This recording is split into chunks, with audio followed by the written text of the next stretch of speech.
So I think we're going to move on to Nicola Dinsdale, also from University of Oxford, but she's going to talk to us about challenges for machine learning in clinical translation of big data imaging studies. So thank you. And yeah, the floor is yours. Great, thanks. I'll just share my screen. Great, thanks for the invite.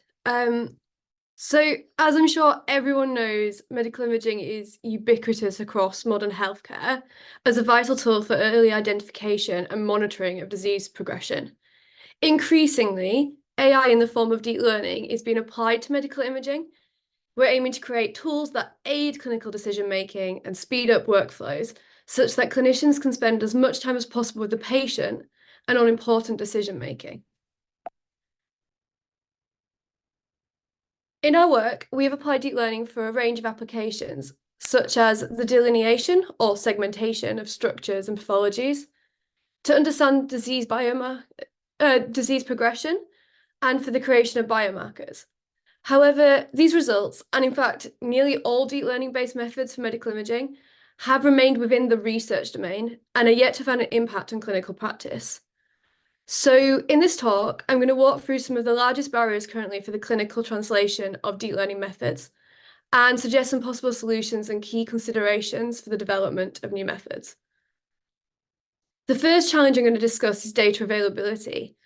But to understand the challenges of data availability, we first need to understand the basics of how deep learning works. So I'm going to quickly walk through the basics. Convolutional neural networks are the most commonly used type of neural network. They were first developed to work on natural images, so classification of pictures of dog, cat, plane, and then have been applied to medical imaging tasks. So consider the situation where we're trying to predict if a patient is healthy or not. Y, the label, is then healthy or not healthy, which we encode as a binary value. And we try to predict this from the input image. So this is X, and in our case, we're going to use a structural T1 scan. The process of training a deep learning model is then to learn a mapping function, f of x, to map between the input image and the target label, distilling the information in the image down to a single label without actually having to identify the features of interest manually from the image. Convolutional neural networks are formed of several common building blocks. The first are convolutional layers, which are filters that learn informative features in the image for the task of interest. The filters have a fixed size, much smaller than that of the image, and scan over the image, identifying the effect the filter has on the image information. The same filter is used across the image, and we assume spatial invariance. So that is, a bit of the brain looks like a bit of the brain, no matter where in the image it's located. The second component are nonlinearities. So these are things such as ReLU, which is this function here, which allow the network to learn nonlinear mappings between the input image and the target label. These enable a much larger range of functions to be learned by the network, and thus increase the representation power of deep learning networks. And the final building block is the pooling layer. The pooling layers decrease the resolution of the image, allowing us to extract features at different layers of abstraction, and to increase the receptive field, that is, the amount of the image seen by a filter at a given time. And by building up a network through combinations of these layers, we can create a model that's able to learn about our data. We can stack up convolutional layers, nonlinear activations, and pooling layers, and then we add these fully connected layers, which are used to reduce the image down to a single value, the predicted label. The best combination of layers, called the model architecture, will depend on the task of interest and the data set we are using. And then all we have to do is train the model. The different blocks in the model contain weights. So these are values that we need to learn, and the aim is to find the optimal value of the model weights to map between the data and the target labels. This is done through a process called backpropagation, which learns the model weights based on minimizing a loss function. A loss function compares between the predicted labels and the true labels, identifying the current model error, and the choice of loss function depends on what task we're doing. Therefore, the data and label pairs available to train the model are integral to learning the best weights and creating the best model. These models can contain millions of weights, And therefore, we're going to need a lot of data to be able to optimize these weights. So deep learning depends on the data. Convolutional neural networks were first developed for natural images. So as I said, classifying if it's a cat, a dog, a plane. And most of these methods were developed and tested on ImageNet, the final version of which contained approximately 14 million images. However, when working with medical images, we don't normally have that much data available to train a model. When the UK Biobank imaging is complete, it'll have 400,000 scans, which despite being a huge imaging study, is much smaller than ImageNet. And if we then compare that to the size of the data set we might have available clinically, I hope it's clear we're going to have difficulties training models for these groups, given the models were designed to work on ImageNet.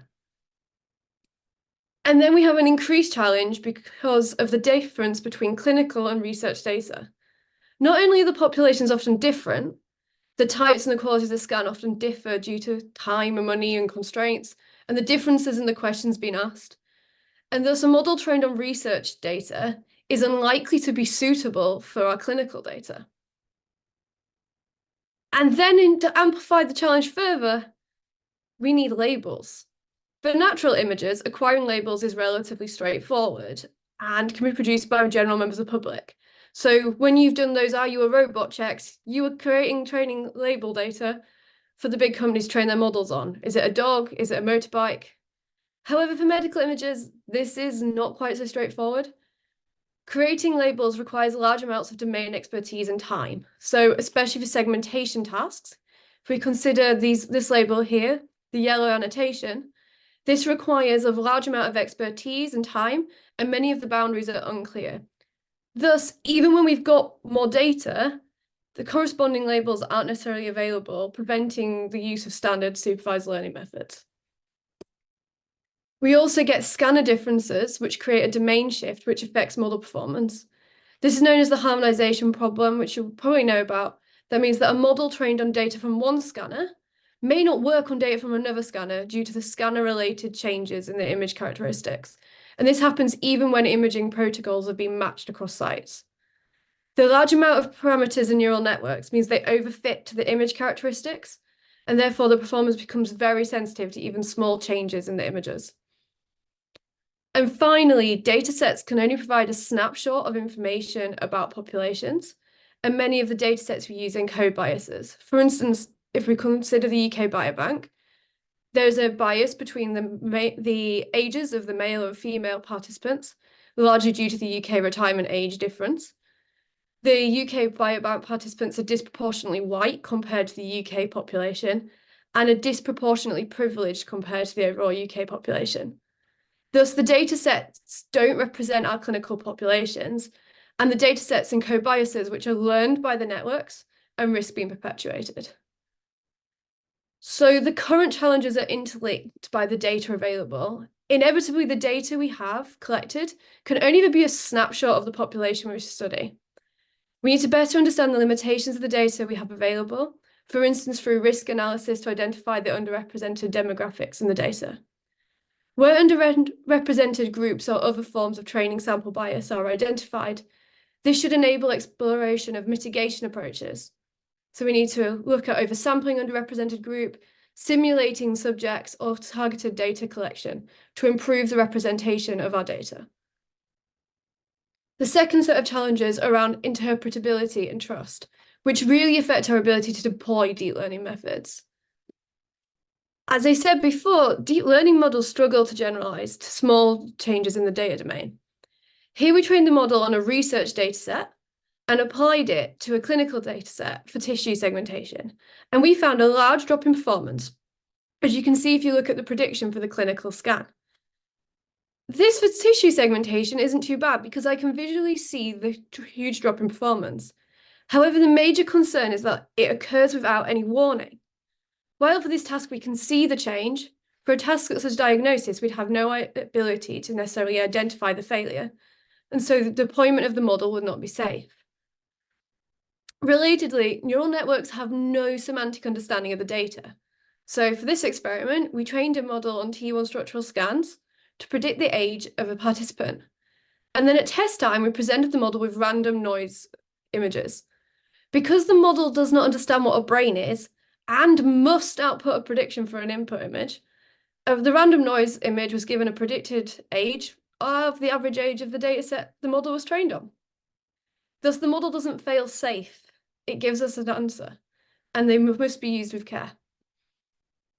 These aspects, combined with the black box nature of neural networks, provides concerns for the application of deep learning models, especially for safety critical applications, as the prediction cannot be interrogated and understood.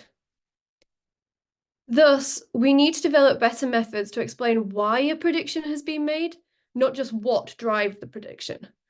Until it is possible to truly develop interpretable deep learning models in safety critical applications such as methods to predict diagnosis or suggest treatment options, methods should be used that are inherently interpretable such that patients and clinicians can interrogate outcomes.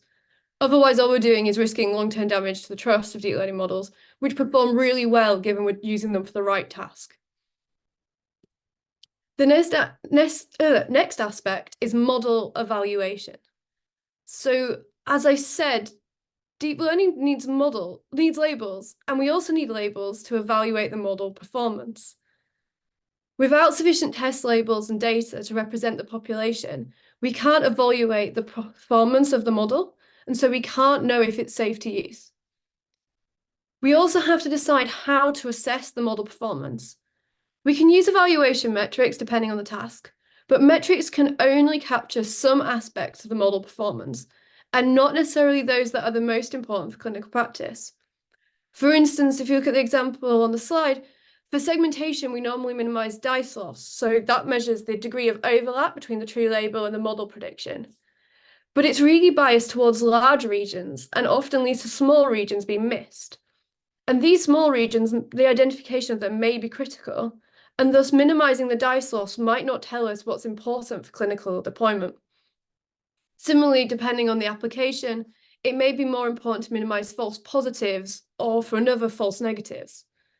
Therefore, a high degree of domain knowledge is required to appropriately assess the performance of neural networks, and a range of different metrics will need to be combined and informed by clinical knowledge. After training, the model evaluation must be thorough to ensure that the model works as expected and is robust to the expected variation we might see in deployment. Better robust evaluation procedures should be developed, maximizing the impact of the labels we have available, for instance, through simulating that variation. We need to combine multiple evaluation metrics to capture different aspects of the prediction performance, and we need to stratify the results to understand the performance across different demographic groups, such as age or sex. And the final group of challenges are a bit more logistical.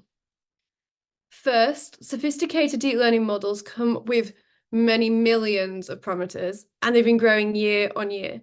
So there's been a four-order increase in parameters from the original AlexNet model to the one that is powering ChatGPT. This means we require large amounts of computational resources to train the models, and this is not likely to be available at every local site where we might want to look at the data. But medical images are inherently private, and so we can't just share them between sites to where we might have the computational resources we need. Their sharing is protected by laws such as GDPR and HIPAA, and we can't just pool the data across hospitals. So this creates further challenges for model training and creating models that are representative of the populations of interest. The use of representative clinical data will be vital for the success of deep learning models. Everything I've talked about the requirement of data and the biases encoded by the models tells us this. And so we're going to have to develop privacy-preserving approaches for whenever we consider new methodological development. Therefore, future development should be built around federated frameworks, the use of models that can work on non-centralized data stores, despite the increased constraint on architectures and training procedures this produces. New methods will need to minimize the amount of information which needs to be shared and properly understand the dangers of de-anonymization. So deep learning does have the potential to transform healthcare, and it's producing state-of-the-art results across lots of different research questions. But the barriers that remain for clinical translation need to be considered at all stages of model development. Thank you. Thank you so much for this very interesting and on-trend presentation. Even, everyone in the MR world is now, all the talks are about machine learning and deep learning. So it's always nice to have some talk on the topic here. So thank you. So I think we have a question on the Q&A. So someone asked, great talk. What about privacy? Even though you can remove basic info like age, date of birth, name, we might get features that are identifiable. So how can you deal with that? Is that an issue? Yeah, so it's a massive issue. There's a really scary paper where they took images that had the faces removed and used a GAN and reproduced really convincingly good images of people's faces. And so data privacy is really critical. So I really think that the solution is we have to create federated methods. So this is where the data is held in the silo, the imaging silo where it was collected. So the hospital that collected that data. And we have to work around that constraint rather than assuming we can pull the data. And in that way, the data stays in its safe in silo. But we also then need to look at things like differential privacy, because the issue with federated learning is you get multiple rounds of communication, and from that, you can learn about how the data changed. So we need to combine differential privacy and data encryption methods, which are a very well understood field in well, what's it called? Encryption, like computer science, and combine that with developing models that work on our medical imaging data.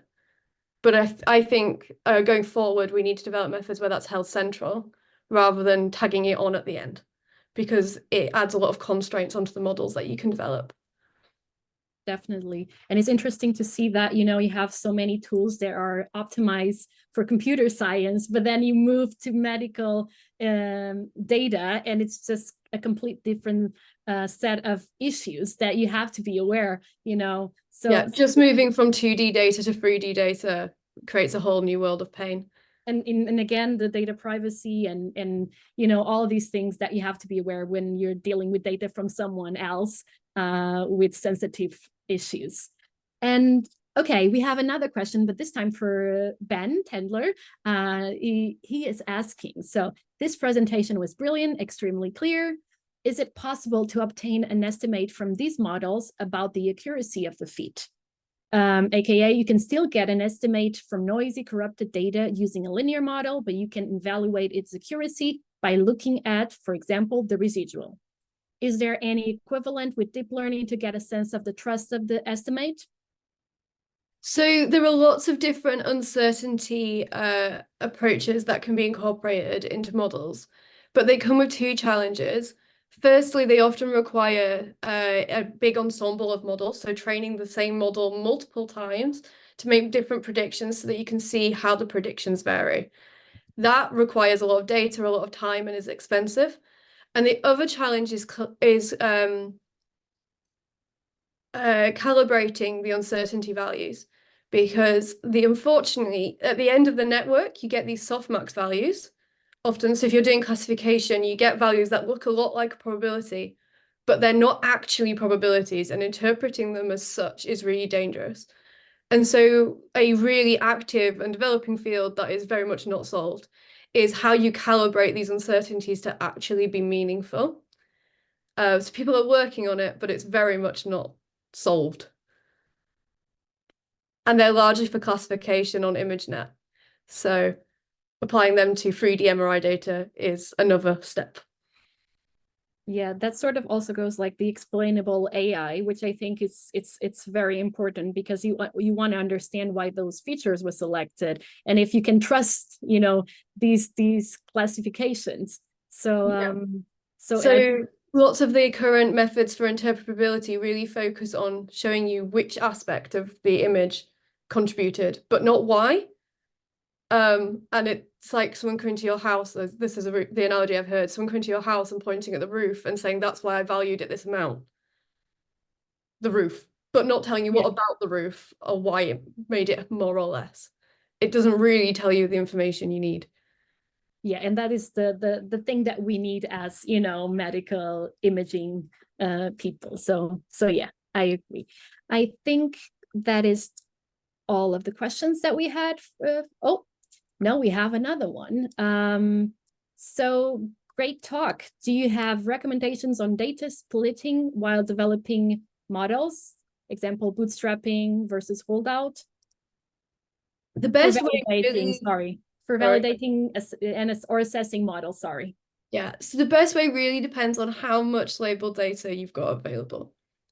Um, so I would say that if you have a big enough data set that splitting into groups has any statistical meaning, then we want to look at how we can split it by our protected demographics to make sure that the performance is consistent across them. So that could be the condition, the age, the sex, the site that they were scanned at. But we want to make sure that the performances are consistent across these. And that may require doing something like cross-validation where you hold out a set, train on the rest, and go around if you have a really small data set, or having a big enough entirely held out data set so that you can evaluate the model. That would be the best, but we don't always have enough data to do it. So it really sadly depends on what data you have. Perfect. So thank you so much. I think we're gonna move on. But thank you.